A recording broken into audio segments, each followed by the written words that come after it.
meets this morning for a hearing with the outside experts on the role of our Special Operations Forces in supporting the National Defense Strategy. This includes activities that contribute to long-term strategic competition with China and Russia. I'd like to welcome our witnesses, Dr. Jonathan Schroeden, the Research Program Director for the Countering Threats and Challenges Program at the Center for Naval Analysis, and retired Lieutenant General Kenneth Tovo, former Commanding General of the United States Army Special Operations Command. For more than 20 years after 9/11, our military, and especially our Special Operations Forces, were heavily committed to counterterrorism and stabilization missions around the world. However, changing global security dynamics, as reflected in the 2018 and 2022 National Defense Strategies, have required the joint forces to refocus on long-term strategic competition with China and Russia. For our Special Operations Forces, this change in focus has required a more resource-efficient approach to counterterrorism and increased investment in capabilities necessary to operate in contested environments. The focus on competition has also provided an opportunity for our Special Operations Forces to leverage the network of allies and partners forged in recent decades to collectively address challenges posed by China and Russia. As the Defense Department's new joint concept for competing puts it, our adversaries intend to, quote, win without fighting, end of quote. This strategy warns that if we do not adapt our approach to compete more effectively, quote, the United States risks ceding strategic influence, advantage, and leverage while preparing for a war that never occurs, end of quote. Special Operations Forces, enabled by their unique skills and small footprint approach, have a central role to play in strategic competition. That being said, U.S. Special Operations Command, or SOCOM, will need to adopt new operational approaches, field new capabilities, and develop new organizational structures to adequately support the National Defense Strategy. Civilian oversight and advocacy by Assistant Secretary of Defense for Special Operations and Low-Intensity Conflict as the Service Secretary-like individual for SOCOM will also be critical to facilitating this transition. I hope you will both provide your candid views on these issues this morning, including areas where you believe policy, resourcing, and legislative changes may be necessary. I'd like to welcome our ranking member, Senator Ernst. Thank you, Madam Chair, and thank you to our witnesses for appearing before the subcommittee. I've sat on the Emerging Threats and Capabilities Subcommittee my entire tenure in Congress, governing our nation's special forces operations, ensuring they have the authorities and resources they need to carry out their role in our nation's defense. For over 8 years, I've gotten to know this community at every echelon. I know a community expertly operating at the tip of the spear, dismantling terror networks, disrupting plots against the homeland, and removing jihadist leaders from the battlefield. Our nation is more secure because of their skill and sacrifice. But the threats imposed by China require our special operations enterprise to adapt to the demands of great power competition. Deterring and defeating China means optimizing the joint force to win. The terms and progress of those efforts remain undecided, especially concerning our Special Operations Forces. I've engaged with the SOF community at every level. They're being told across the command, service components, and teams that the counterterrorism mission is a no-fail mission set that SOF must continue to own. Executing the shift to great power competition while continuing to shoulder the counterterrorism burden, coupled with projected manpower cuts and a frozen budget, is beyond daunting. As threats increase, ongoing discussions in the department about cutting SOF budgets and force structure is out of step with the threats and SOF's growing requirements. The numbers don't add up. Today, I worry clarity in task, mission, and purpose is lacking. We need to figure out how to shape the SOF enterprise to best fulfill its missions across the spectrum of competition and conflict. This committee must push the department to clarify requirements, clearly task the command, and give our Special Operations Forces opportunities to shape and contribute to future fights. I believe SOF must reactivate its muscle memory as a force born in great power competition. Skills in conducting irregular warfare, foreign internal defense, and sensitive activities must be rediscovered and cultivated. A budget that gives funds and space for the training, operations, and equipment required in the relevant theaters of conflict is an imperative. For the SOF community, outside perspectives are necessary to inform this change. Gentlemen, I look forward to your testimony. Thank you for being here. I yield, Madam Chair. I will now turn to our witnesses for any opening remarks they may wish to make. Let's start with Dr. Schroeden, followed by General Tovo. Chair Gillibrand, Ranking Member Ernst, members of the subcommittee, thank you for having me here to discuss this important topic today. I'm speaking to you as a military analyst with CNA, which is a nonpartisan, nonprofit, independent research and analysis organization. For the past 17 years, I've worked with U.S. special operators in various capacities. For the past 7 of those, I've directed CNA's Special Operations Program. As you're aware, the 2018 National Defense Strategy marked an inflection point for the U.S. military, and by extension, our Special Operations Forces. The NDS's statement that, quote, interstate strategic competition, not terrorism, is now the primary concern in U.S. national security, unquote, sent a shockwave through the Department of Defense that is still generating ripple effects today. In that regard, the current environment, to me, surrounding the idea of competition is reminiscent of the immediate aftermath of 9/11. At that time, there was a strong impetus to get after the problem of terrorism, but minimal strategic guidance regarding how to do so. The net result was some overarching strategic principles and a lot of good ideas and activities generated at the tactical level, with little in the way of operational art to translate principles into action. Conversely, there was little in the way of understanding and assessment of how tactical actions summed over time to achieve or potentially undermine our strategic goals. It took well over a decade of sustained counterterrorism operations before the messy middle between policy and action was crystallized in the form of campaign plans, operations orders, enduring authorities, and routine assessments. While the 2022 NDS took the idea of competition a step further by advancing the concepts of integrated deterrence and campaigning, we are still lacking a translation of these ideas to tactical actions via a clear framework of activities and associated authorities, policies, permissions, and oversight. This situation is especially challenging for SOF, as they have been tasked to remain the nation's premier force for crisis response and counterterrorism while being pressured to do more in support of competition. In our work at CNA, we have sought to help the SOF enterprise bridge this gap between policy and action. This has included the conduct of detailed studies, such as the independent assessment of Special Operations Force structure that Congress mandated in the 2020 NDAA, as well as a series of force design war games that we've conducted for multiple SOF commands. Much of that work cannot be discussed in detail here, but one of my own efforts in this vein is a framework for competition campaigning that I published via the Modern War Institute in January. This framework contains 15 campaign elements, 8 of which are operational aspects designed to compete for global influence today. You would recognize many of these subjects, many of these mission areas, as ones for which SOF already have substantial capability. So intelligence operations, working with foreign militaries and irregular forces, and information operations are some examples. SOF have a strong value proposition to make for near-term competition campaigning in these areas if they can evolve their capabilities to be relevant in semi- or non-permissive environments against adversaries with capabilities that far exceed those of terrorist groups. The other 7 components of the campaigning framework, however, are designed to compete for influence in the decades to come. These include strategic planning, force design and development, posturing, exercises, and strategic assessment, elements that were not often integral to counterterrorism operations. These institutional or service-like areas are ones for which the skills and capabilities of SOCOM and other SOF commands have atrophied over the last 20 years. Thus, for SOF to develop capabilities that are relevant for future campaigning, SOCOM, in partnership with ASD SOLIC, needs to dramatically reinvigorate its service-like role. SOCOM's What Winning Looks Like initiative and some newly created analytic efforts at ASD SOLIC are positive steps towards addressing these intellectual challenges, though much work remains to be done in this area. At the same time, a host of other issue areas need to be addressed.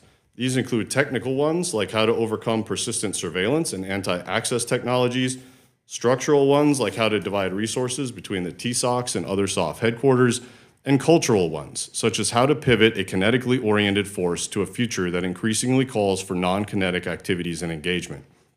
Make no mistake, we are asking a lot of SOF today, effectively to respond to crises at a moment's notice, to hold the line on terrorist threats, and now to lead the way in competition. As they have for decades, SOF are evolving their capabilities to meet that challenge. A lesson learned from the past 20 years, though, is that writing big checks with minimal guidance and oversight for an aggressive and creative force can create unintended and counterproductive consequences. For SOF to become the nation's premier and trusted crisis response, counterterrorism, and competition force will require sustained resourcing, clear guidance, and strong oversight. I look forward to your questions toward that end, and thank you again for your time today.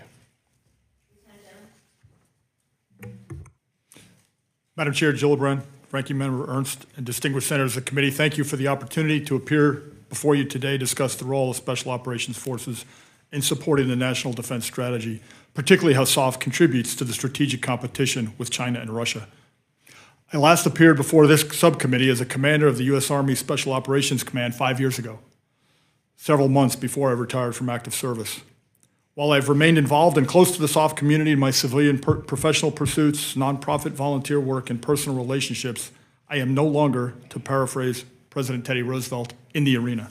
I testify today as a private citizen. My comments are purely my own judgments and opinions. As a nation, we are faced with an incredibly complex and dangerous global security environment. The rules-based international order created after World War II is under significant attack, at best faltering, at worst crumbling. China and Russia, supported by like-minded regional actors such as Iran, are aggressively challenging international norms to pursue their aims at the expense of U.S. and allied interests. While our adversaries prefer to employ coercive measures below the threshold of armed conflict, Russia's invasion of Georgia in 2008, Crimea and eastern Ukraine in 2014, and today's ongoing conflict in the Ukraine demonstrate that they have no reluctance to resort to war. Each invasion was preceded by a period ripe with indication and warnings. In each case, the U.S. and its allies and partners endeavored to deter war, and in each case, deterrence failed. You can be assured the Chinese are drawing lessons from this history. Adding to this complex environment are continuing conflicts and instability inflamed and in some cases caused by the activities of violent extremist organizations. Syria, Iraq, Afghanistan, Yemen, Lebanon, Trans-Sahel, and now the Sudan may head the list, but there are many others. As we saw routinely in the Cold War and are witnessing today, our adversaries seize on these conflicts as an opportunity to further their aims, providing arms, money, and support on the ground. Russia's actions in the Sudan are just the most recent example. In this period of strategic competition, we should expect a near continual parade of challenges, spanning everything from active information operations to degrade our will and disrupt national and allied cohesion, cyber attacks to undermine our competitive advantage, state and non-state sponsored acts of terror with the potential to diffuse our focus from the existential threats, proxy conflicts that threaten regional stability, and of course up to a traditional conflict with one or both of our peer adversaries. U.S. Special Operations Forces are uniquely suited to operate and contribute to the interagency and joint force in this turbulent environment, whether in strategic competition or conflict. In the interest of brevity, I'll focus on the role in competition. SOF Enterprise provides the nation a multi-layered capability to respond to crisis that will be essential for navigating the emergency-strewn landscape of the competitive space. Primarily developed through the engagement activities of its regionally aligned forces, SOF has a global network of allied and partner forces that are often able to respond rapidly and effectively. In some cases, our partners obviate the need for U.S. forces. In others, they are effective teammates in the response, providing both tactical capabilities and a deeper understanding of the situation on the ground. At any given time, SOCOM's global footprint of approximately 6,000 personnel in 80 to 90 countries provides another layer of crisis response capability. On numerous occasions, SOF elements and individuals deployed abroad for campaigning, training, or other activities have been remissioned on short notice to respond to everything from humanitarian disasters, terrorist incidents, and the outbreak of conflict. And of course, as you know, SOF provides a variety of highly capable alert forces, rapidly deployable on little to no notice anywhere in the world. The key ingredient to all these crisis response capabilities are the specially assessed and selected special operators who possess the mental agility, complex problem-solving skills, and high state of readiness and training to rapidly adapt to dynamic crisis situations. They are adeptly enabled by an irreplaceable team of assigned intelligence professionals, logisticians, commo specialists, and medical personnel. The NDS highlights the concept of campaigning as a key way to successfully gain military advantage, deter our adversaries, and address gray zone challenges in an environment of strategic competition. SOF is well versed in this campaign approach. Under the design of the Geographic Combatant Commands and the direction of the Theater Special Operations Commands, SOF have played an integral role in theater campaign plans for decades. They are primarily conducted by the regionally aligned, culturally attuned, and local language capable forces who have an unparalleled ability to operate in austere and complex environments with a small footprint, low resource requirements, and in synchronization with the U.S. country team.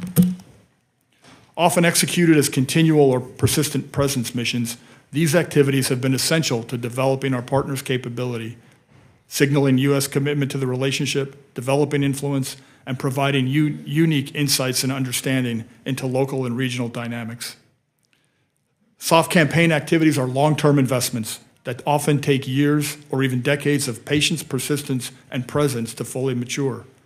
Classic examples are SF deployments under Partnership for Peace in Eastern Europe in the 90s and Plan Colombia since 1999. In the case of PFP, these activities and relationships helped pave the way for accession of our Eastern European counterparts into NATO and directly contributed to helping them build their own credible special operations forces. We reaped the return on that investment a decade later as they fought alongside us in Iraq and Afghanistan. In Colombia, SOF was a significant component of the decade-and-a-half investment in Plan Colombia that eventually brought the FARC to the negotiating table. SOF helped build and improve the ability of Colombian forces to combat the FARC while also improving its professionalism and its human rights approach.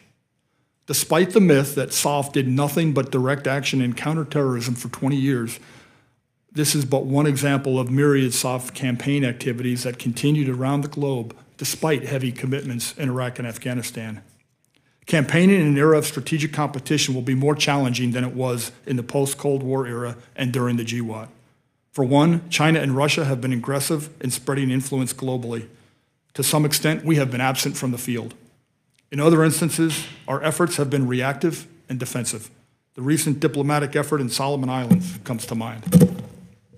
We have significant ground to regain in the competition for influence. Another challenge to effective campaigning in this era is the trend of decreasing willingness to accept calculated risk. The U.S. fairly routinely shutters embassies, ceases ongoing programs in support of a host nation, and withdraws personnel, to include deployed SOF personnel, in the face of developing crises. We lose access to the environment, situational awareness and understanding, the ability to impact events, and undermine the relationship and influence with our partners. During GWOT, SOF actions outside the declared combat theaters generally had to each be approved individually, often at the highest levels of our government. This CONOP process applied to both kinetic and non-kinetic operations. Indeed, the comment that it is easier to get permission to drop a bomb than gain approval for an information operation was heard as frequently in combat theaters as elsewhere.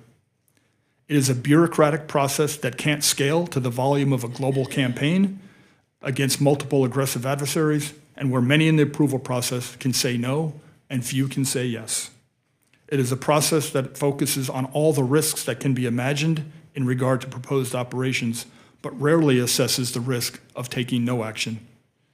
A process that will stymie initiative, fail to match the pace and volume of our adversaries' activities, and result in an arthritic campaign that neither deters our adversaries nor sets the necessary conditions to prevail in competition or conflict. Finally, to be effective, any campaigning approach must be nested within a coherent national strategy. While the recent unclassified national security and defense strategies are useful aspirational statements of purpose and intent, one hopes that there is a classified NSC 68-like document to drive unified action across U.S. government and departments. I'd offer a cautionary quote from Sun Tzu: "Strategy without tactics is the slowest route to victory. Tactics without strategy is the noise before defeat." Some of our current SOF organizations were created to meet the requirements of the last period of strategic competition, the Cold War with the Soviet Union, In some ways, this is a return to our roots.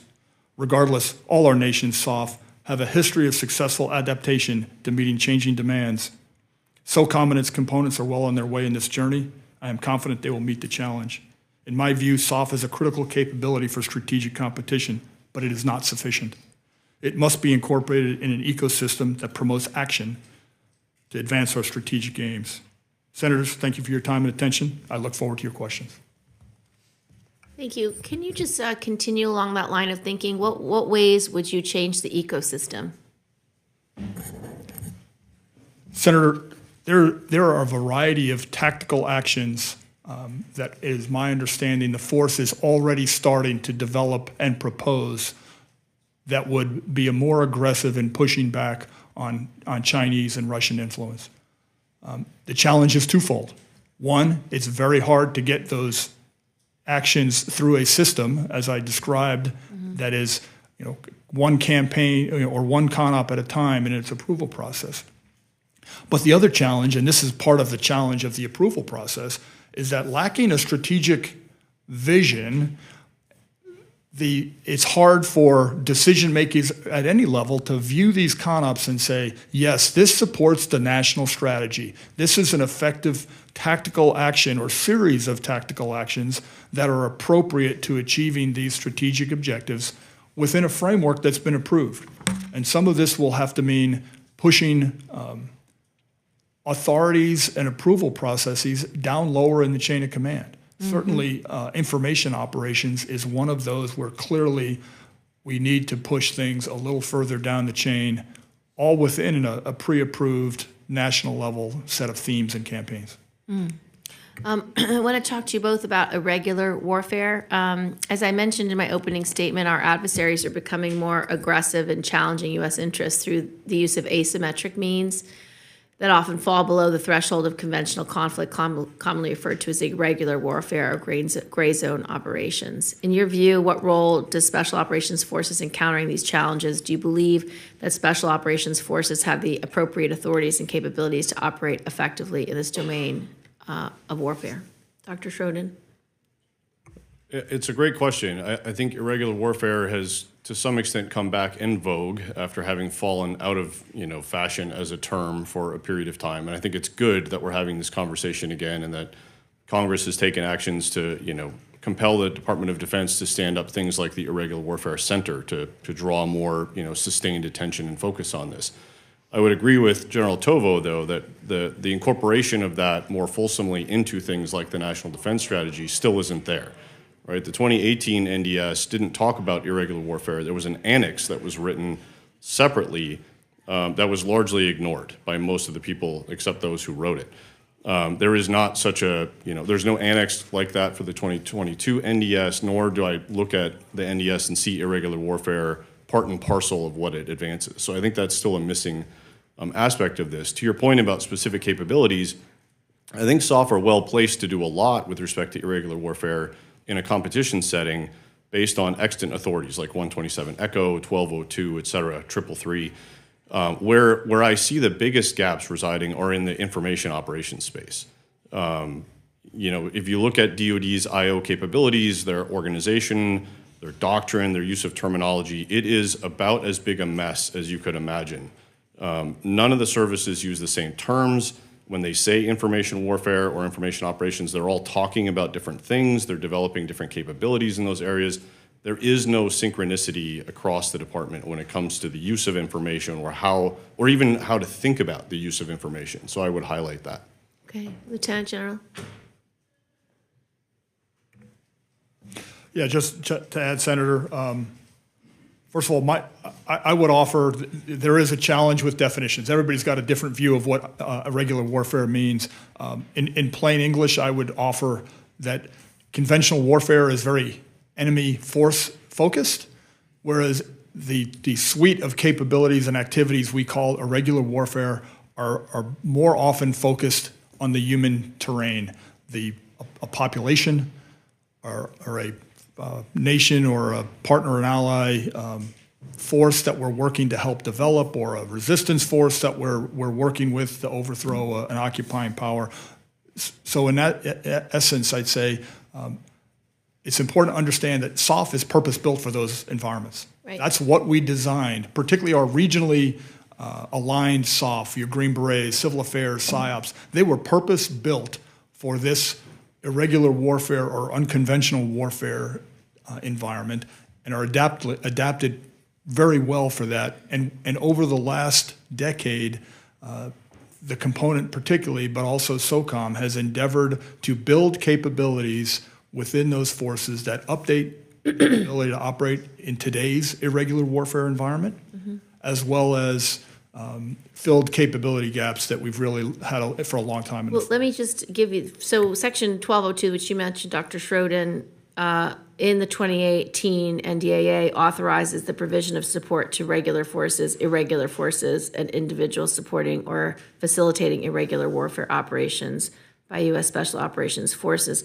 So just what's your assessment of that authority? Is that sufficient to be able to create more investment in this space? And what is your response to critics that, or to critiques to the authority that would draw us into conflict with strategic competitors? You can start, General. Yeah, I'd say, first of all,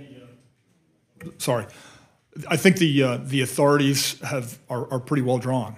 I think our challenge is often moving from authorities to permission, to actually taking the authority and being able to conduct an activity on the ground. There are some quirks, right? We had some programs that were, according to open source, being executed in the Ukraine under some of these authorities that had to cease when war started. I don't think that was ever the intent of Congress, but that is what the Office of General Counsel has inferred from it. And as a result, we stopped programs for our partner in the Ukraine at the very moment they needed the most.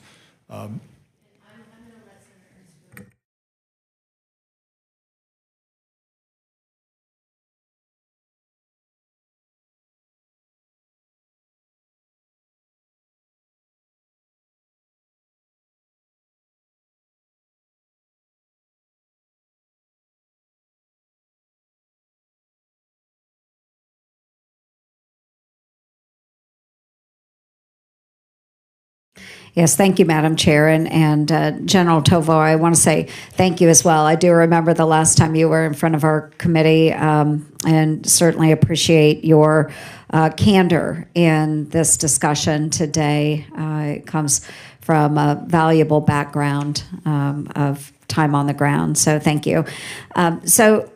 Gentlemen, we have to balance the future force development with day-to-day employment across our joint force. And so, General Tovo, I'll start with you, and then we'll go to Dr. Schroeden. Is the SOF enterprise presently striking the right balance with their requirements to fulfill missions across the spectrum of competition and conflict? Senator, I think right now they are. As currently built in the force structure they have available, I think they've got adequate forces to balance both this need for crisis response, counterterrorism, as well as competition forces.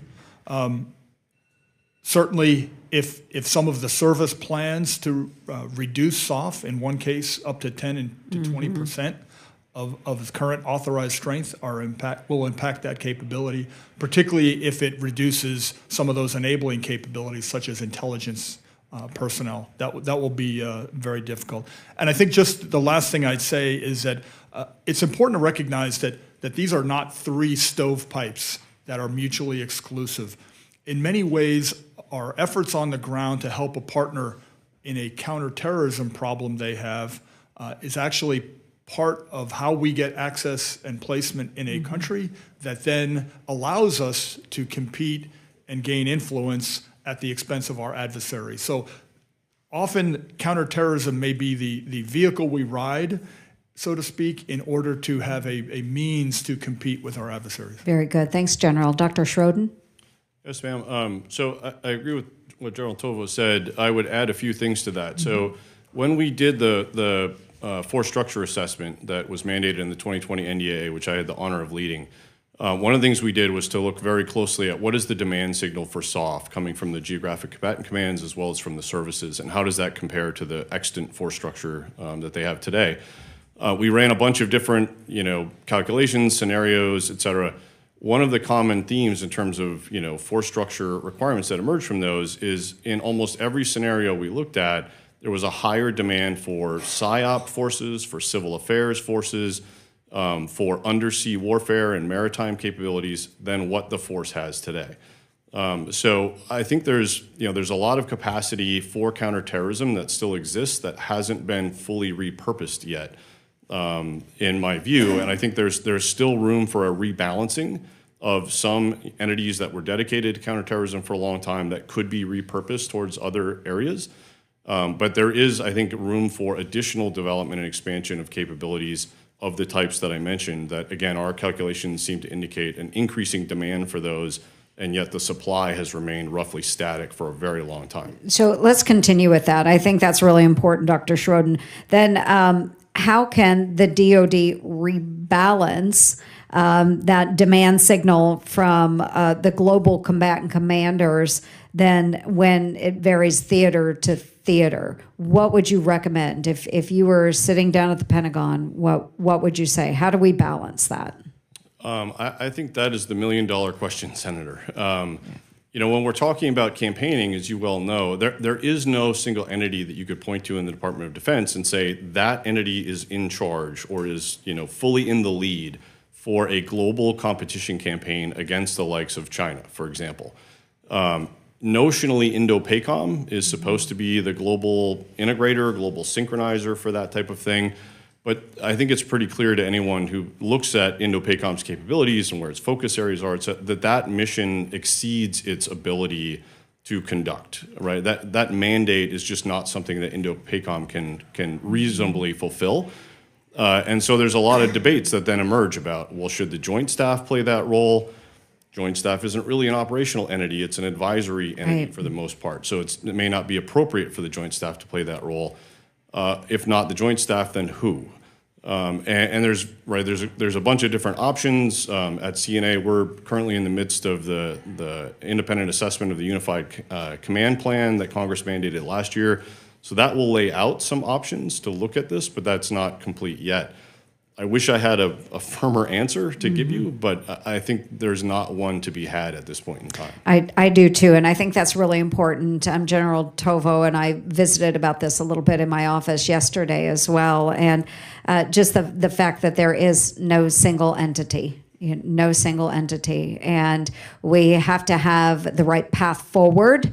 And we don't have that right now. A cohesive strategy in any one of these silos, I guess, or the three different buckets that we have with SOF currently. So we'll delve into that a little bit more. My time has expired. We'll come back to that in a moment. But Senator Rosen, please.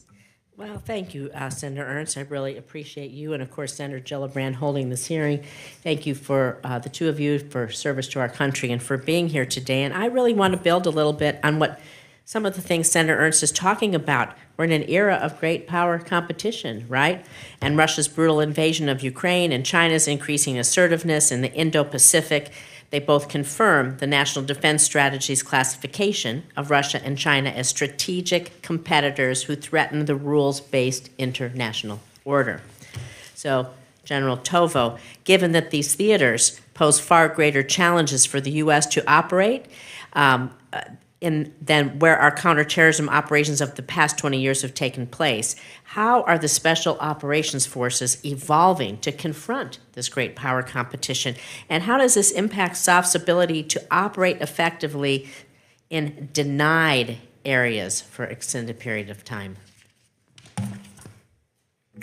Yeah, thank you, Senator. I would offer that the SOF community has actually been evolving for about a decade now. Within USASOC, back in about 2013, my predecessor as the commander of USASOC took the opportunity afforded by some force cuts driven by sequestration to reorganize what we call a line battalion, a traditional battalion of the special forces of A teams, into a more sensitive activities and irregular warfare-focused capability. And that was just one of a series of actions that has continued for the last decade. Changes in, for example, in how We train and organize our psychological operations forces to bring them a little bit more into the digital age, if you will. And that continues to today. For example, within First Special Forces Command, a component of USASOC, they have stood up an integrating headquarters to try and do what Dr. Schroeden identified as a gap, which is this global view of these campaigns with Russia and China.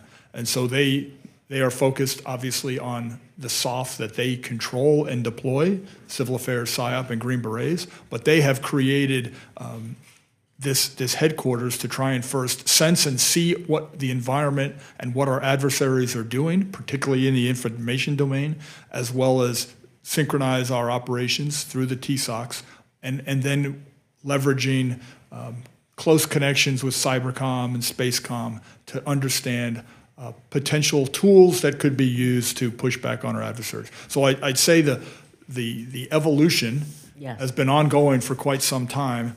You specifically talk about the ability to do it in non-permissive environments, which is going to be a huge challenge, frankly. The ubiquitous technical surveillance environment that's being created around the world in many places, so-called smart cities, will make it increasingly challenging particularly in urban areas, for SOF to operate in those places, or anybody else to operate, intelligence agents, et cetera, which I think is really going to drive us much more towards what is a core RSOF capability, Army SOF capability, right, which is working through partners and others who do have natural access and placement to these environments, right, in order to fulfill our objectives. However, we will never lose the ability, I think, for in the right place, right time, right circumstances to penetrate into permissive or non-permissive environments with our high-end capabilities, both Air Force, Army helicopters, and other means, to put folks on the ground. Thank you. And I want to turn now to you, Dr. Schroeden, because we have to work in countries all around the world, multi-domain environments and missions, and the U.S. simply can't abandon. We may recognize Russia and China are the leading threats, but we can't abandon the Middle East, for example, and our ongoing counterterrorism operations there. And so do you think that SOCOM has the capacity to manage both of these missions at once? And are there trade-offs? What are these trade-offs that could be involved from balancing these two very distinct missions and maintaining the security and stability that we need? It's an excellent question, ma'am. I think a key development over the last couple of years that has helped SOCOM in that regard has been a sort of downgrading of our national objectives with respect to various terrorist groups. So the Department of Defense has made quite clear that we're no longer trying to defeat most of these terrorist groups around the world, right? We have downgraded our objectives to monitor, disrupt, and degrade, those groups that are specifically able or have capabilities or intent to target the U.S. homeland. That sort of reduction of ambitions, if you will, has then translated into a reduction in requirements for counterterrorism, which has then freed up some degree of SOF capacity to focus on other challenges. So there is some amount of ability to repurpose now, and SOCOM is in the midst of trying to do that. Thank you. Thank you, Madam Chair. Thank you, Senator Rosen. Senator Budd. Thank you, Ranking Member Ernst. Good morning, gentlemen. Again, thank you both for being here. General Tovo, thanks for your many years of service at Fort Bragg, and thanks for staying in North Carolinian as well. So I want to follow up on Ranking Member Ernst's remarks regarding planned force structure cuts, specifically the administration's plans to cut 10% of U.S. Army Special Operations Forces. General Tovo, given your experience as a former commander, how do you assess such cuts would impact USASOC's ability to provide combatant commanders with options for great power competition, counterterrorism, and crisis response? And then if we did lose that capacity, how long would it take to rebuild it? Thank you, Senator. Appreciate the question. I mean, in a word, I think they'll be crippling. Right? 10% of the force is going to be a significant, and there have been, the higher end is even 20%. So, a lot of the cuts, I believe, once again, I know I'm not living in the process anymore, but are focused not just on SOF, but on SOF enabling capabilities. So we're a force that is very much driven by our intelligence community. And if And if the cuts are taken there, and that's one of the places that the service, I believe, wants to take the cuts, that will be devastating. Without the intelligence capability, our operational capability is hobbled at best.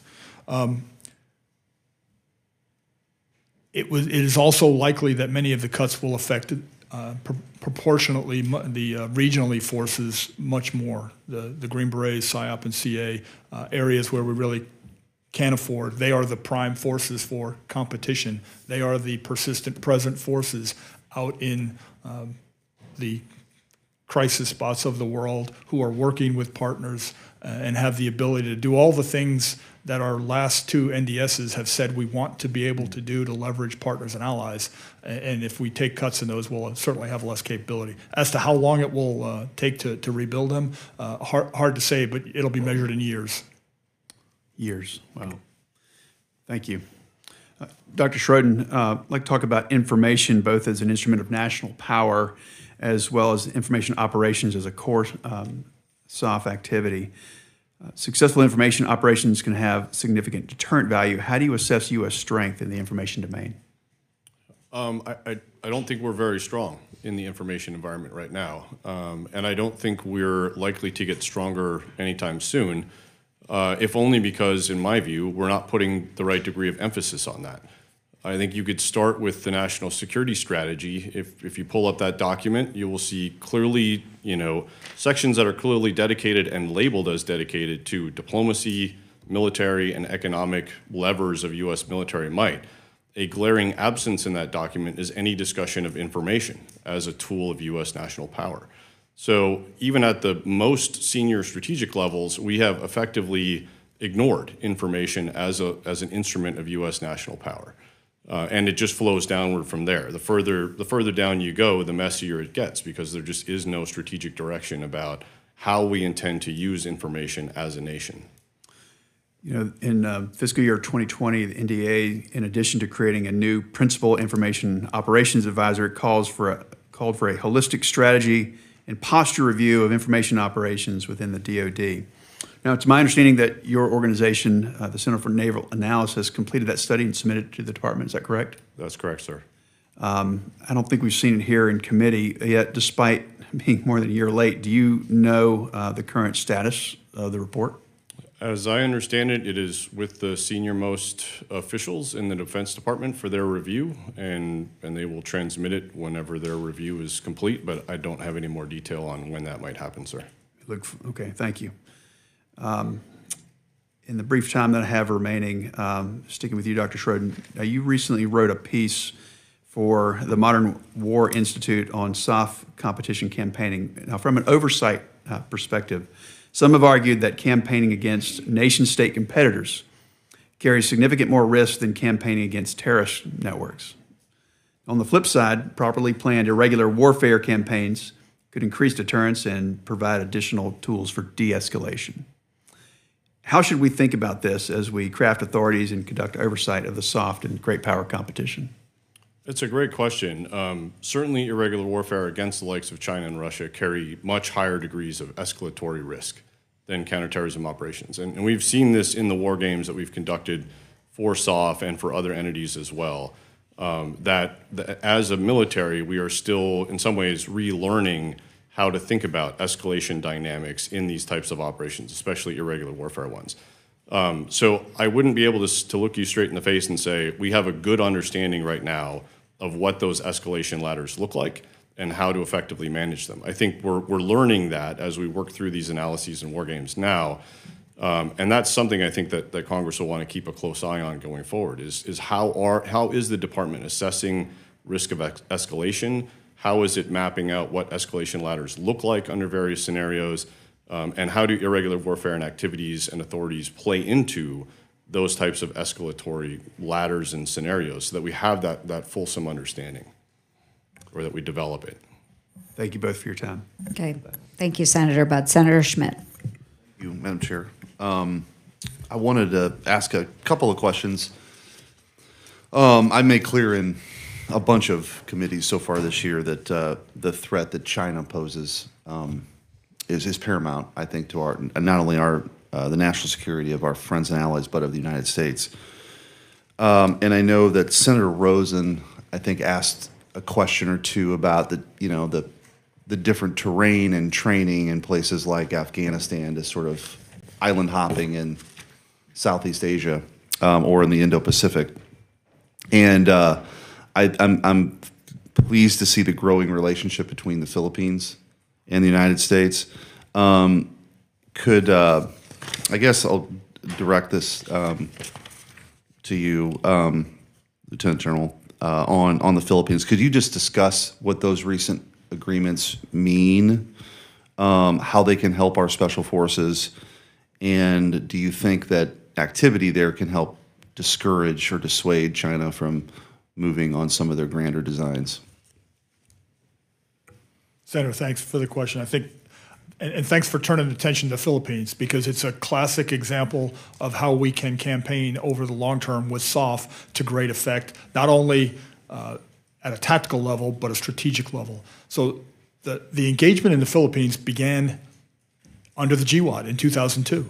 It was largely to help the Philippine military combat terrorist problems they had in some of their southern islands. And that relationship, the bond that has been built, carried the U.S. and Filipino relationship through some hard times under the past president, who was somewhat leaning towards China, to a position now where we've got a new administration in the Philippines who is kind of turning back to the U.S., if you will. But a lot of that rides, I would offer, on the fact that we demonstrated we were a committed ally when they needed it.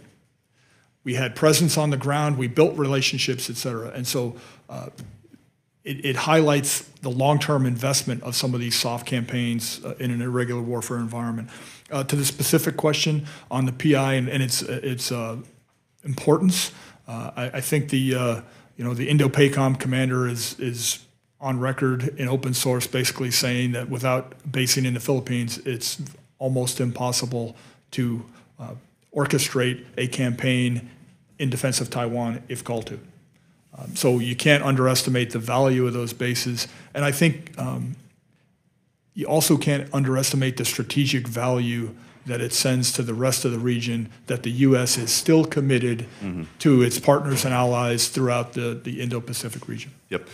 Thank you. And Dr. Schroeden, I did want to ask a couple questions on Taiwan. Could you briefly touch on foreign sales to Taiwan? I think they have a laundry list of things that they've ordered that they have not gotten. And I think this is critical. I mean, obviously the deterrence here is making sure that they have what they need. Could you just speak to sort of what they're asking for, what they've got, what they don't have? So I'll say thanks for the question. It exceeds my subject matter expertise sort of at a grand level. I can say, though, from a special operations specific perspective, right, a lot of what the Taiwanese, at least my understanding, are asking for is more training, more engagement with special operations forces on the ground in Taiwan to help them prepare to become more resilient, to develop capabilities that would be useful in the contingency of a Chinese move on Taiwan. So those types of capabilities are at least what I've seen. It appears that they're asking for from our special operations force. Are there certain types of actions that the United States could be taken to further strengthen Taiwan's asymmetrical capabilities? I mean, clearly China has a much larger population, but that isn't always how these things go down. Is there anything that we can be doing to help strengthen their asymmetrical capabilities?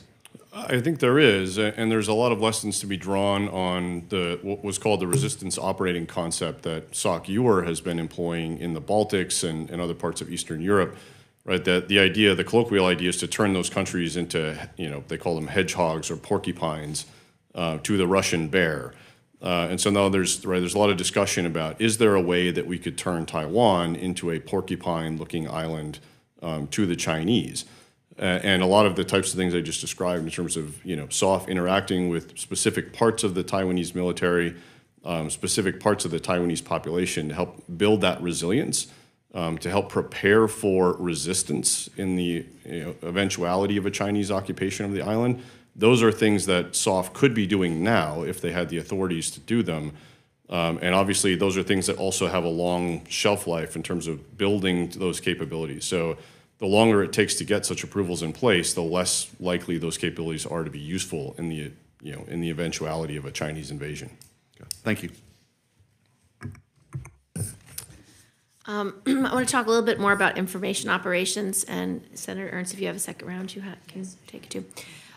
Several of the combatant commanders have expressed a need for the intelligence community to be more responsive in downgrading and declassifying intelligence to share with foreign partners and for messaging purposes. With respect to Ukraine, the administration has been successful in deliberately releasing information derived from intelligence in an effort to expose Russian true plans and intentions. What are the lessons learned from Ukraine for our broader information operations activities? Do you believe the tactics used in Ukraine could be used to expose China's course of behavior and aggressive actions towards others? In your view, what is the appropriate role of the department and specifically Special Operations Forces in the broader information operations and strategic communications efforts of the U.S. government? And do you believe that SOCOM's military information support capabilities can be more effectively utilized? And I think you both said yes on that earlier. If so, are there any modifications to doctrine, policy, or authorities that you believe could make the military information support capabilities more effective? Sure, it's a great question. There's a lot to unpack there. I'll try and keep my answer brief. I think I would start by saying more capacity would be useful. Again, coming back to the force structure assessment that I mentioned earlier, almost all of the scenarios that we looked at, there was a demand for more PSYOP forces. So having two PSYOP groups, in my opinion, professional opinion, is not enough capacity for that mission. So I think additional capacity there would be helpful. With additional capacity, I think you could do some other things as well, such as further modernization of those PSYOP forces to, as General Tovo mentioned earlier, to make them more attuned to the digital age, to give them tools and capabilities that are more aligned with the way people consume information around the world today. So those are things that I would start with, and there's obviously a lot more that you could build on if you were able to get to that point. Senator, thank you. Specifically in response to your question about are there lessons from the Ukraine? Yes. I think it's important to note that the soft presence, civil affairs, PSYOP, and SF, really started persistently in 2014. And so from that point till 2022 invasion, there was a constant presence on the ground. And so specifically in the information space, we had PSYOP teams that were helping our Ukrainian counterparts work on countering Russian propaganda efforts, trying to build messages of national resistance and resilience, and in general to strengthen the will of the populace to resist Russian invasion. And so in the end, I think the Ukrainians own the large measure of the success, but I'd like to think that all our efforts, particularly in the information domain, helped in some ways, as well as on the Special Forces side, the work that was done through SOCUR, as Dr. Schroeden mentioned, to help them develop and legalize a national concept of resistance on which they could then build capability on that framework. So I think there are a lot of lessons from the Ukraine. I think Taiwan will have some of its own challenges that make it a little bit different case.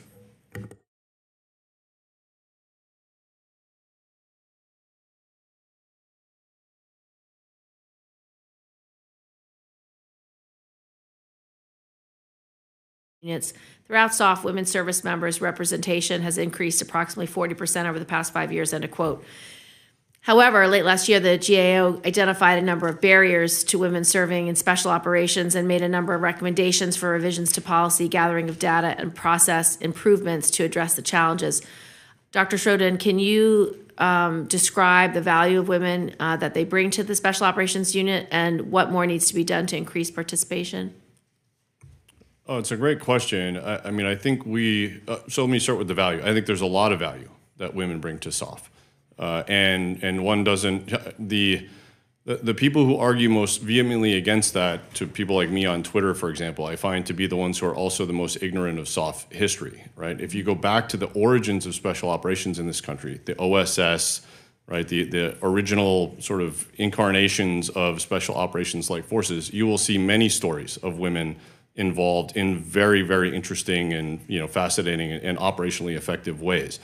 Getting back to that in an era of competition, I think makes a lot of sense, both on historical grounds, but also relative to current requirements. So I think there's a lot of value to having women in SOF.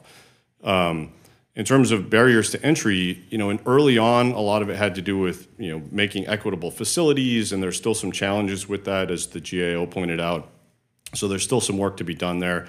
A lot of it had to do with making sure the requirements were operationally focused and not sort of arbitrarily derived based on, well, this is the way we've always done it.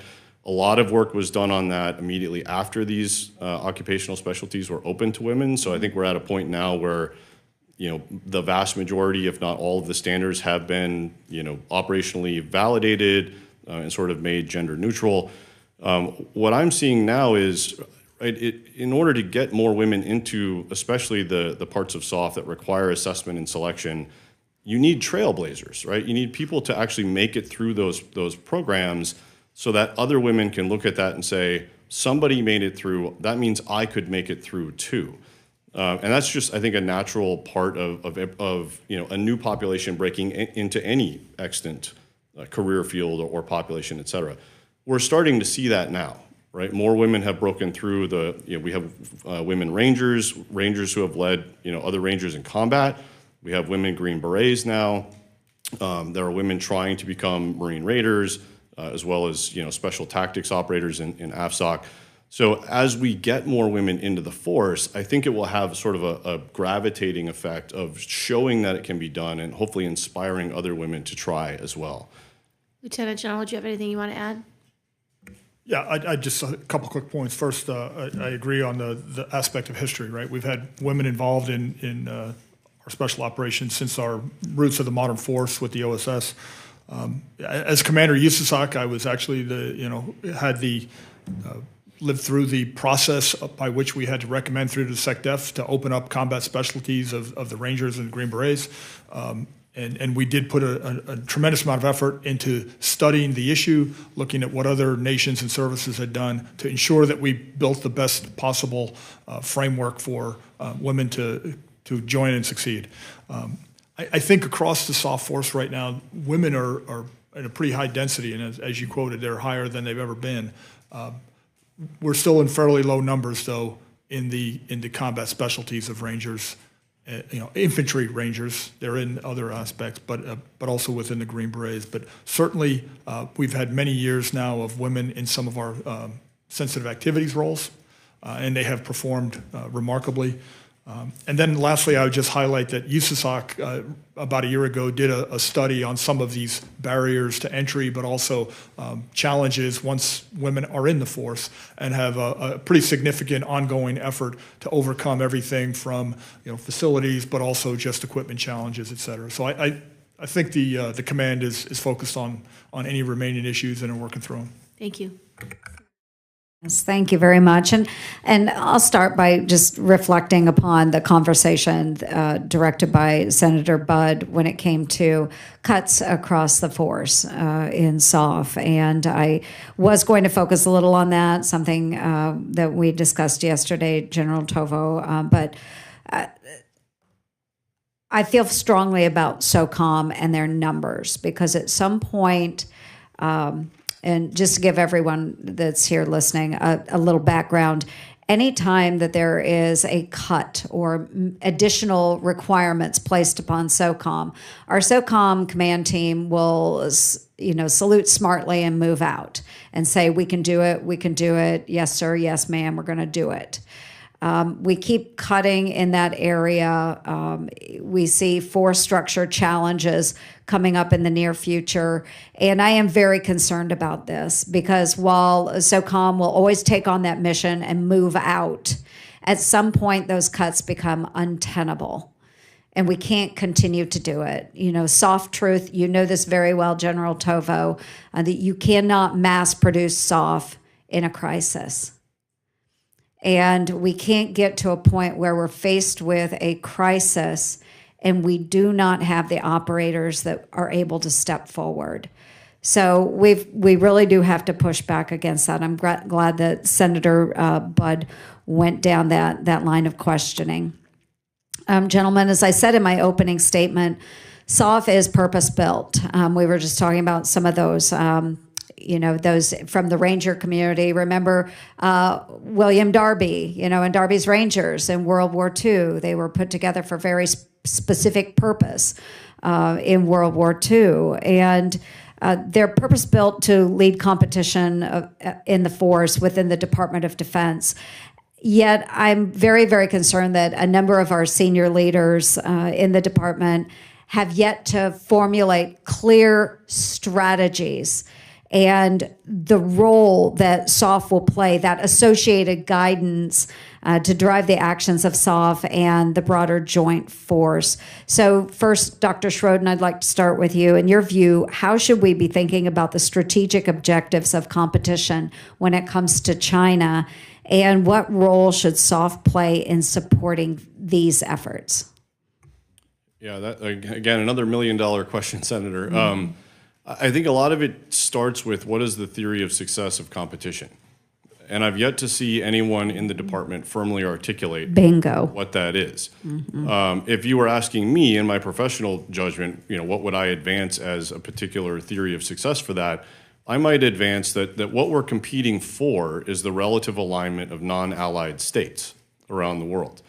And if we would take that, for example, as a theory of success for competition, and then ask, well, what role can SOF play in helping to generate relative alignment of countries with the United States relative to China or Russia, for example, there's a lot that SOF could do, right? There, in terms of training, engagement, mill-to-mill, sort of tactical level diplomacy, support to diplomatic and informational lines of effort that would not be led by SOF, but would be led by, for example, the State Department, but that SOF have capacity to support. There are also things SOF could do in terms of gathering intelligence that could be used to illuminate the behaviors of China and Russia in some of these countries. To Senator Gillibrand's earlier question, that could be used in a potential, release this information to try and make clear what China is doing in some of these countries that might be antithetical to those countries' own interests. So that, that's one way of thinking about competition. But again, I've not seen anything like that firmly codified in the department itself. And neither have we, Dr. Schroeden. General Tovo, thoughts? Yeah, I think Dr. Schroeden hit the nail on the head. I mean, we would call it a defeat mechanism, or as he said, the theory of success. For the Cold War, we had a containment strategy with the idea that if we contained communism, and in some cases it moved into a rollback strategy to kind of press back on the boundaries, but there was a theory that we agreed on for a 50-year effort that focused all our activities underneath it. So I think we've got to start there.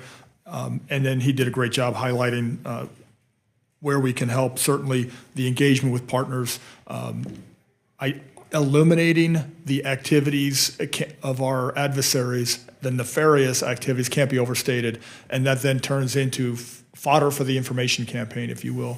And then I think we can support the interagency in a more progressive and offensive, if you will, narrative development that highlights the strengths of the Western way and the American way of life and the rules-based order. I mean, we are a force, my view, we are a force for good in the world and have been since the rules-based order we enacted post-World War II.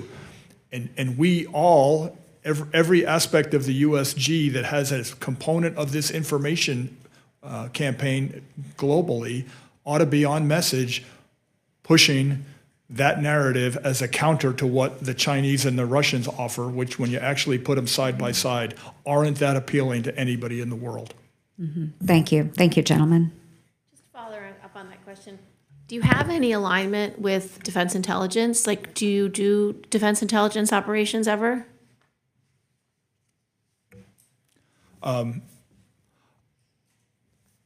that this is an open hearing, We'll do it. I will just say, closed Senator, setting.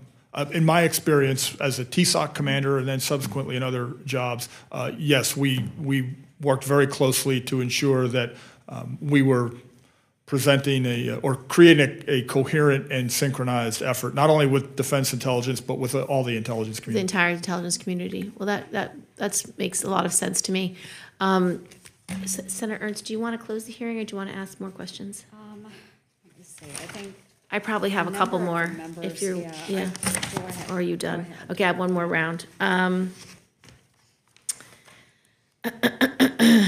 In the wake of several, this is about culture and accountability.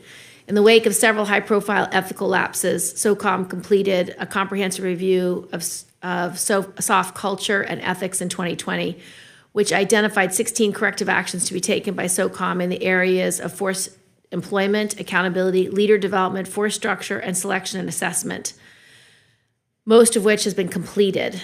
Alleged widespread use of performance-enhancing drugs by SEALs and ongoing investigation into illegal drug use by soldiers assigned to Army Special Operations have raised a few questions about whether more actions are necessary.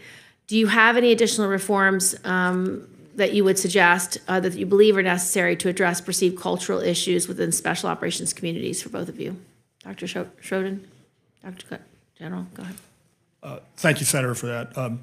I would note that in my professional life, I'm actually involved in the effort to implement the comprehensive review, and so and have been for about 3 years, I guess now. So I'm fairly conversant in it. And I would say that, in short, I'd say the command is very focused on the idea, and I've heard this from the commander himself, that the journey of focusing on professionalism and accountability across the force is an indefinite journey, right? It's not the comprehensive review, as you noted, listed some actions to take. They are mostly completed, but the journey is not over. And that his focus, and I think in fact, he's holding essentially a leadership town hall at the end of the month that's directly focused on professionalism and accountability across the force, and really instilling this culture that as a soft community we can do better. It's still going to be composed of humans. You're never going to eliminate acts of ill discipline, but certainly the command is focused on driving them down to the bare minimum.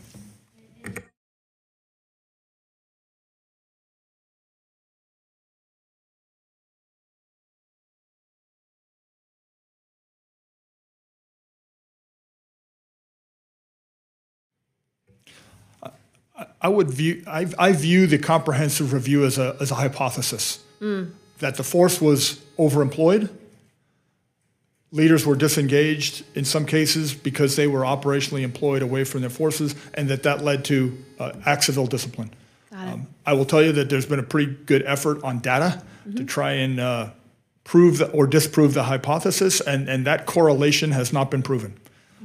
I think it's a much more complex environment than just overemployment under engaged leaders. And that's what part of the effort is still ongoing to do, is to provide an ability to supplement senior leader and commander and senior NCO their own collective judgment and intuition about what's going on in the force with some data, some data approaches that allow them to understand what's truly going on in the force.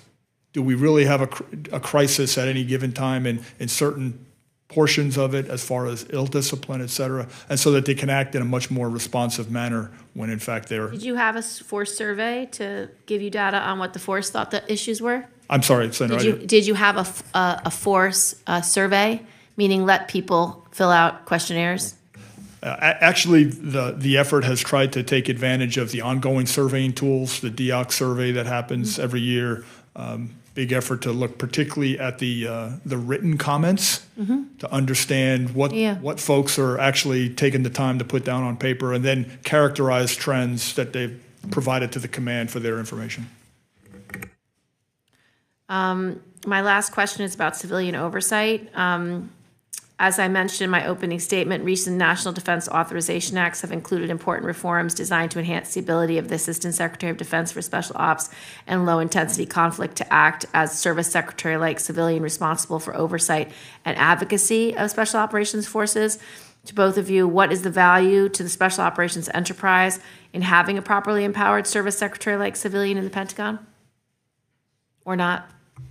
I think there's enormous value in that, in part for the reasons that we just discussed in terms of negative incidents in the force and providing appropriate accountability and oversight. I mean, part of that stems from having a strong civilian, hand on the SOF enterprise in terms of oversight.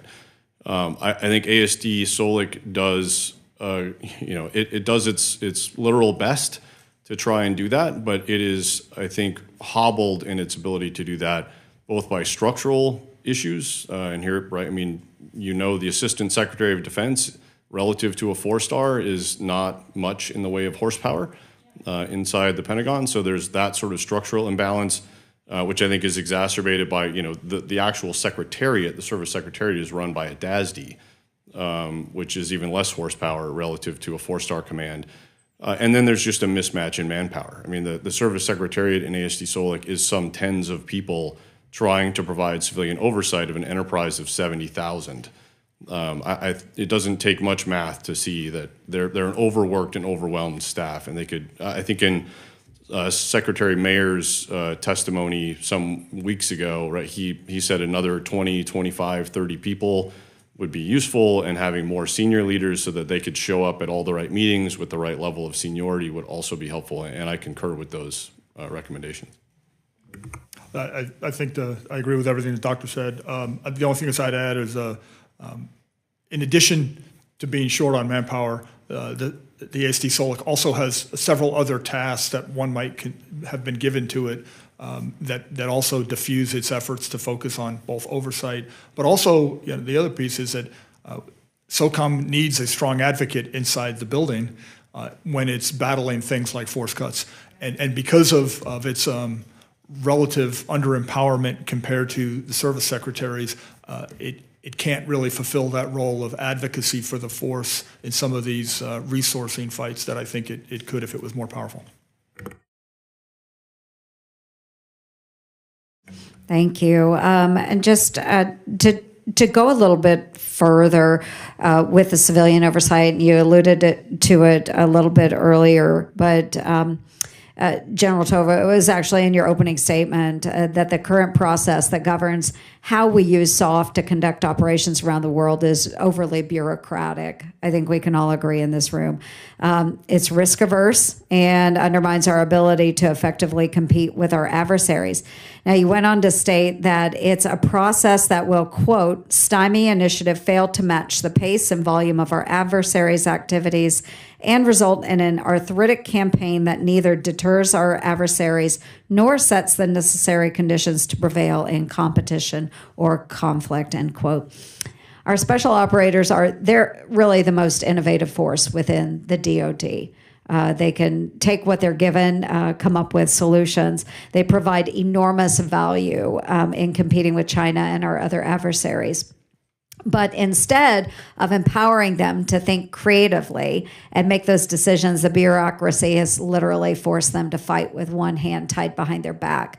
One of my trips to Afghanistan during GWOT, I spent some time with 75th Ranger Regiment there, and sitting in their ops cell, and literally half of the discussion was focused on their JAG and what ops they could continue in and what they couldn't, according to the JAG's estimate.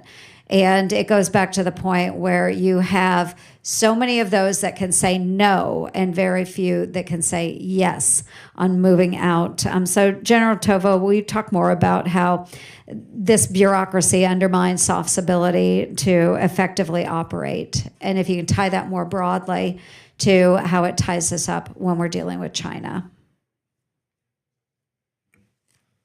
Yes, Senator, thanks for that.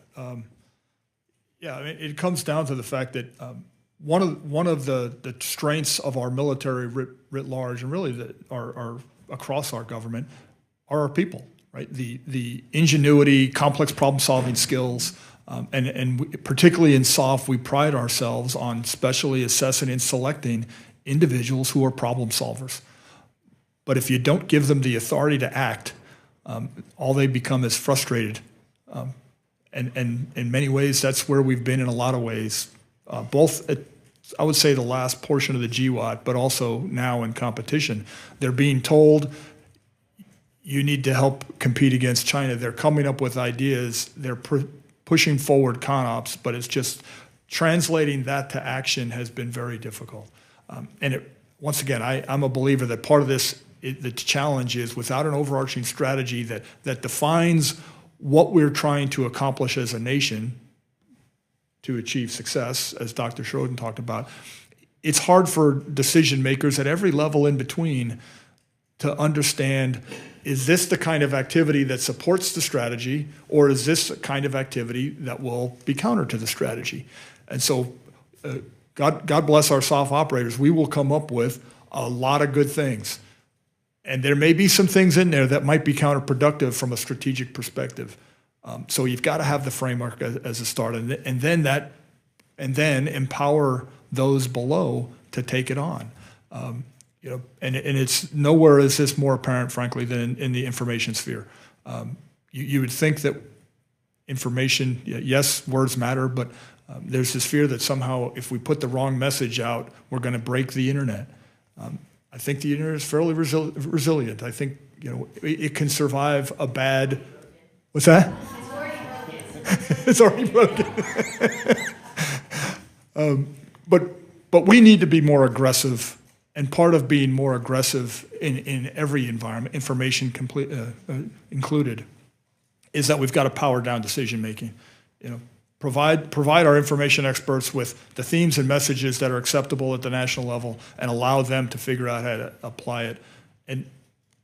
And they will do it effectively, particularly in those places where we do it in conjunction with partners who really understand their micro information and human environment, so that our professionals help partners craft the right things that will resonate inside their populations to support our objective. Thank you. I appreciate it. A lot of takeaways today, Madam Chair. I think very important discussion. Of course, the strategy of success.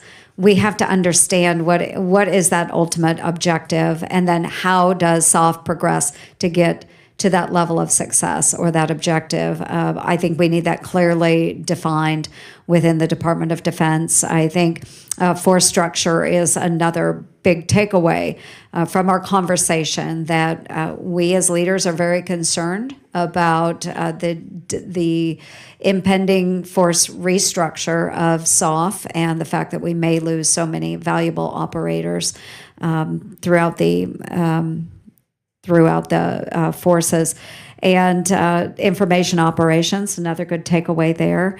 But I want to go back, just as I close, to the very first question I think that you had, General Tovo, where you talked about relationships and building relationships around the globe.